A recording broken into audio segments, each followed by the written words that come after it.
ಸಂಜೆಯ ಕೆಂಪು ಗಾಳಿಯ ತಂಪು ಹೊಸ ಹೊಸ ಬಯಕೆ ತಂದಾಗ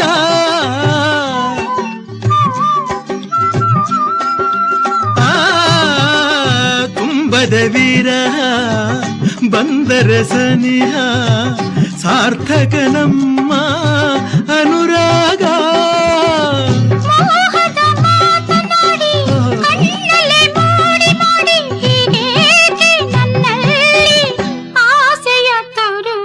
ಒಂದು ಮಾತು ನನಗೆ ಗೊತ್ತು, ಹೇ ಅದಲ್ಲ ಇನ್ನೇನು.